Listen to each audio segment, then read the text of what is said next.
Combien de fois il faut publier par jour pour avoir ce type de résultat? On a atteint ce type de résultat en 18 mois. Et une compétence qui a été essentielle, c'est l'utilisation de ça. Parce que je le dirai jamais assez, la performance de la créa, c'est surtout de l'analyse de données. Il faut que vous soyez capable d'interpréter ce type de graphique pour savoir est-ce que mon contenu fonctionne, est-ce que il faut que je publie plus de ce type de contenu ou il faut que je change ma stratégie. Et ce que vous voulez, c'est d'éviter d'aliéner votre audience, donc de pousser du contenu qui ne performe pas et en fait qui va désintéresser les gens qui vous aimaient bien à la base. Et je vais vous montrer comment je vérifie s'il faut pousser plus de contenu ou au contraire, j'ai la stratégie. Donc déjà, la première étape, vous allez dans TikTok Studio. Ensuite, vous aurez juste une vision des données analytiques. Allez sur Tout voir. Et là, vous aurez le graphique des vues. Alors les vues, c'est intéressant, mais ce n'est pas la donnée la plus fondamentale pour savoir si votre contenu performe.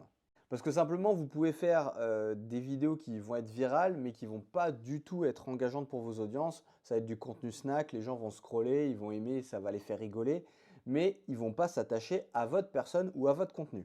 Et donc, l'une des façons de vérifier si les gens s'attachent à votre contenu, vous allez dans l'onglet Spectateurs. Bon, il est caché, mais faites-moi confiance, il est là-dessus. Et donc là-dessus, vous allez voir le nombre de spectateurs que vous avez eu lors des derniers jours. Et donc, c'est intéressant parce qu'ici, on voit qu'on a fait 2 millions de vues, qu'on a gagné 2,8 milliers de followers. Mais en fait, il y avait 1,1 million de spectateurs. Et surtout, on a eu presque un quart de nouveaux spectateurs. Et vous voyez que les deux métriques, elles sont positives.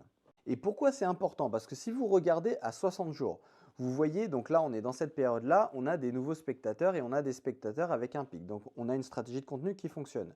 Mais vous pouvez voir ici qu'il y a eu toute une phase où en fait, on était très bas et c'était au mois d'août.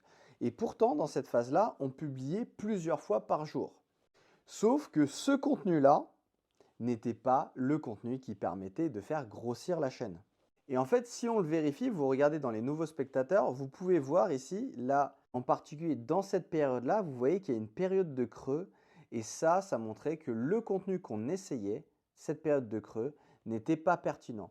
Et vous voyez qu'ici, il y a un pic de nouveaux spectateurs, c'est-à-dire que comme on essayait un nouveau type de contenu, c'était bien, ça nous rapportait des nouveaux spectateurs, mais ça ne s'est pas confirmé sur le temps. Et donc, c'était un contenu snack qui allait intéresser, on a pris pas mal d'abonnés, mais il ne fallait pas continuer à faire ce contenu.